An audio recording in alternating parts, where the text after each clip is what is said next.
Well, this has been a very nasty overnight session between here and Europe. The crisis was engineered the worst possible, not quite the worst possible, in Germany. The capitulation in Germany now creates a potential, explosive potential for a much more severe crisis than otherwise would occur, because it tends to lead toward hyperinflation. We also have an incident in Libya of the assassination of a diplomat, which is going to be very troublesome. Mm-hmm. We also have an attitude posture change in the current behavior of our current president. And these three things are all ominous. Now, this was to be expected. There's a principle involved here which I think is probably necessary to put on the record just so people don't become confused. The problem has been, in my experience as a forecaster, and I've been unusually successful compared to others over many years, every decades. And the problem is that most forecasting is done on the basis of working on the past experience. It's statistical. And statistical forecasting is inherently incompetent, except on very, very short term periods of things. So we've now entered a condition in which we have just moved from where we thought we were in posture, and generally, let's say a week ago, or even up to yesterday. We've moved into a new position, which does not really surprise me, but it's one much more dangerous. First of all, we are on the verge of launching hyperinflation in Europe. That's one of the threats that's right here. We also are going on the edge of hyperinflation inside the United States through a new bailout cycle, which will be hyperinflationary. And these matters are things which threaten the very existence of our citizens, as well as those in Europe and other places. And on top of that, the tension they create by this kind of situation leads to actually even more deadly situation. Of course, the thing we're afraid of, I'm not afraid of it, but I'm afraid it might be true. We're on the edge of thermonuclear war.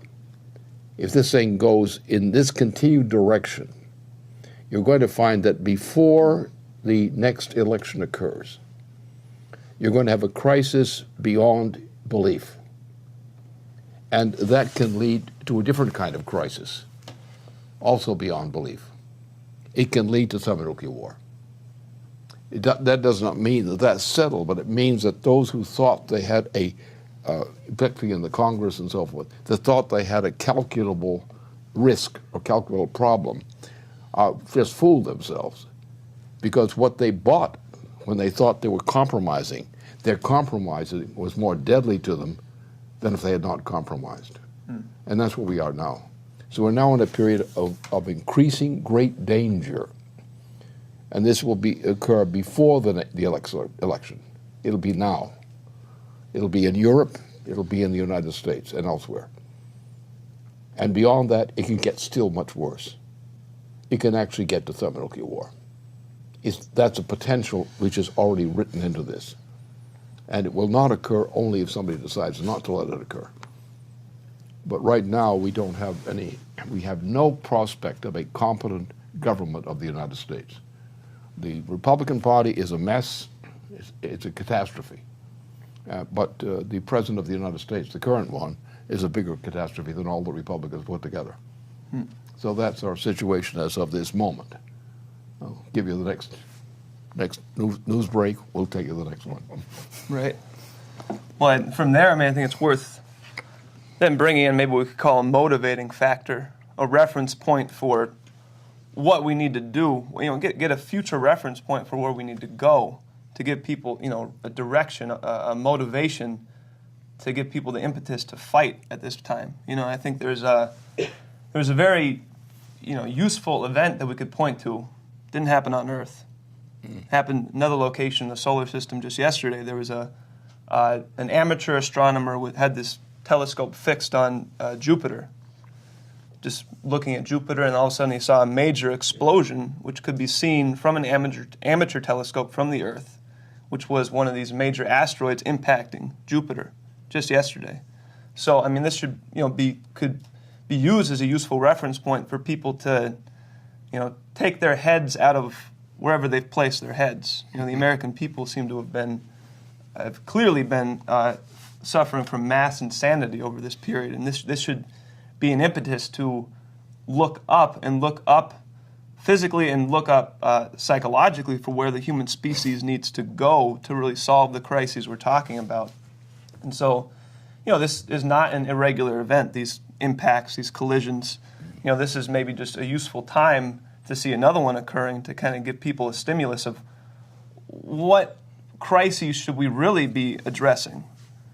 We got to get beyond these political crises where we're functionally destroying ourselves right now with this economic policy, with this military policy.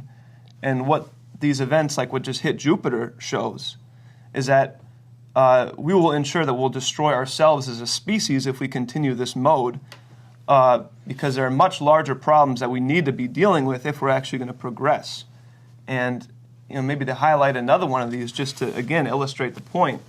I mean, even on Earth, 3 years ago now, just 3 years ago, 2009 in October, there was an explosion up in the atmosphere over Indonesia. And what they found was that it was a relatively small asteroid came in. It was about 10 meters across, so not a huge one, a relatively small one, about a third or a fifth the size of the one that created the Tunguska event, which we've discussed in previous episodes. So this one was small enough that it just exploded just in the atmosphere. But it was coming in, the speeds, again, are incredible. It was coming in at 45,000 miles per hour. So it caused this thing to explode and release enough energy to about 3 times the amount of energy that the bomb dropped on Hiroshima released. So this was an explosion from a small 10-meter asteroid releasing about 3 times the energy that was released in the nuclear bomb dropped over Hiroshima. And this was just 9 years ago. Now it's 3 years ago. Now it's interesting because this occurred right over a region that has a population of 9 million people. So if this was just a little bit bigger, you could have seen millions of people just wiped out like that 3 years ago. This was just on low enough that it exploded high enough in the atmosphere that the effects didn't propagate down. If it was 3 times larger, 5 times larger, just not that much larger, still relatively small, still a relatively small object, this could have wiped out millions of people like that. So this is, again, use this as a reference point, give people a direction of where we need to look. What is the direction that nations need to be moving in to actually ensure that mankind can address these crises? And if we don't recognize this now, if we don't respond to this now, I can say the extinction of the human species is very likely, because the British monarchy, which is not, don't think of it as British, it's actually a legacy of the oligarchical system. Mm-hmm. But the oligarchical system said, we are going to either destroy humanity or we're going to crush this thing out of existence forever. And that's their attitude. That's what we're up against. And that's, the other side to understand it is to understand what is creativity after all. That's the issue. Creativity is the issue. What is it? And we say, well, you go into a university department, you say, what is creativity? Another university department, what is creativity? Another one, what is creativity?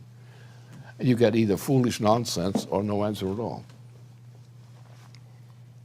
But that is not, there are people who believe in creativity. Sometimes they don't even know that it is creativity. It's just something they think they have a right to do or should do.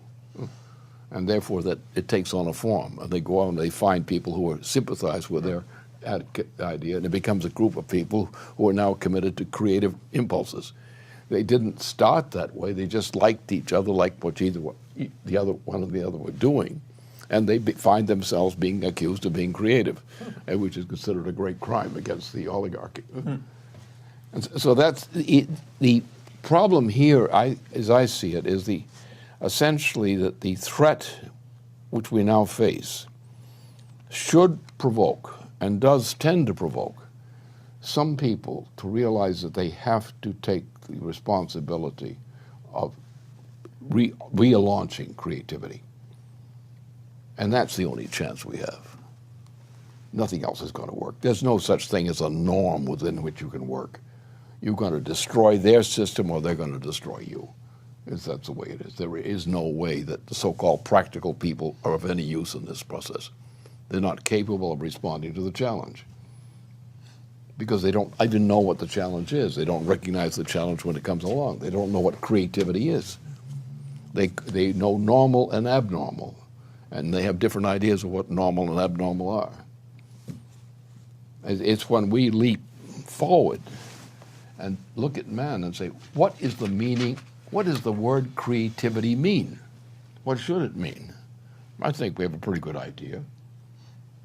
We have an example in terms of the implications of what happened with the Mars landing operation. We now have a very good sample indication of what it might mean.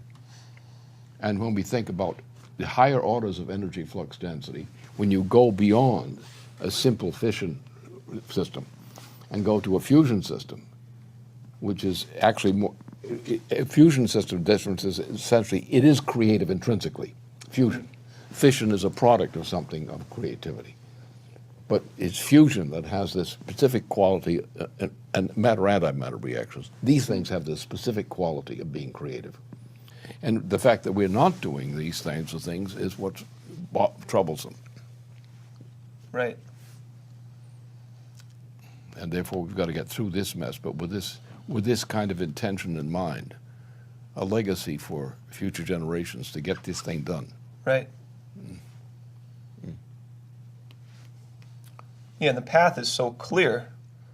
It requires breaking this idiocy that's holding the population back. Which means that we have to take what we're doing and make an educational program based on this. Mm-hmm. Exactly, creating the kind of components which assembled together become an educational program.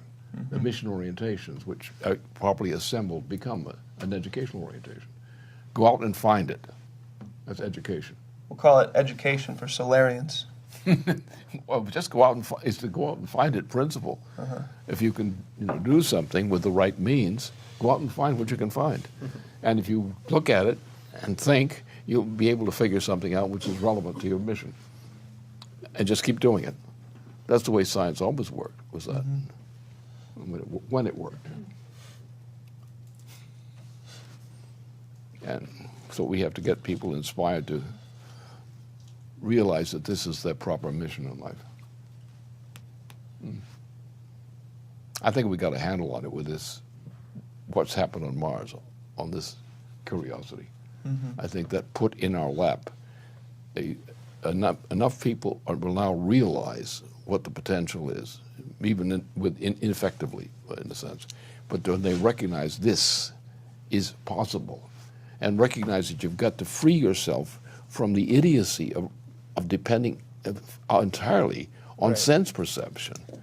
It's the reliance on sense perception which blocks us from failing to see exactly what the significance of the speed of light means.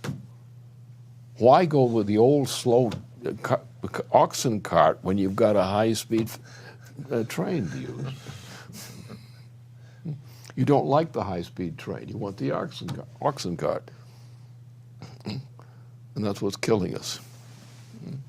And now we've got the high-speed vehicle, and what has happened with this last achievement, with curiosity, we now have broken the edge, broken open a significant aperture, because you have enough variety in the sense perceptual similarities of this job to indicate that we're moving in a direction where mankind can have the equivalent of sense perception on a larger scale, in which we can really begin to think in those terms, rather than what we're doing now.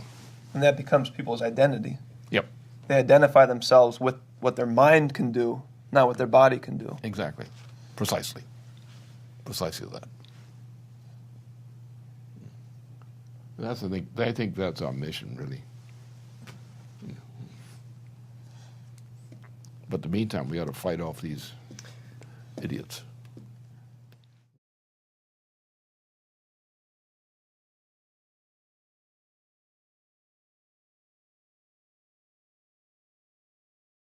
Now, this was to be expected.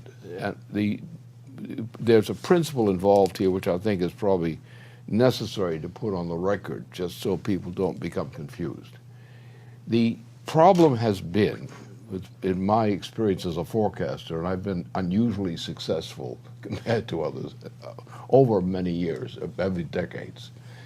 Well, this has been a very nasty overnight session between here and Europe. The crisis was engineered the worst possible, not quite the worst possible, in Germany. The capitulation in Germany now creates a potential, explosive potential for a much more severe crisis than otherwise would occur, because it tends to lead toward hyperinflation. We also have an incident in Libya of the assassination of a diplomat, which is going to be very troublesome. We also have an attitude posture, a change in the current behavior of our current president. And these three things are all ominous.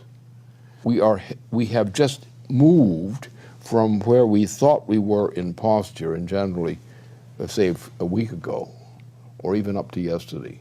We've moved into a new position, which does not really surprise me, but it's one much more dangerous.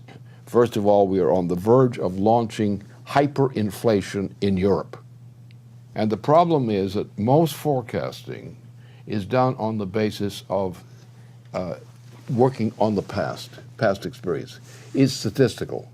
And statistical forecasting is inherently incompetent, except on very, very short term periods of things. So we've now entered a condition in which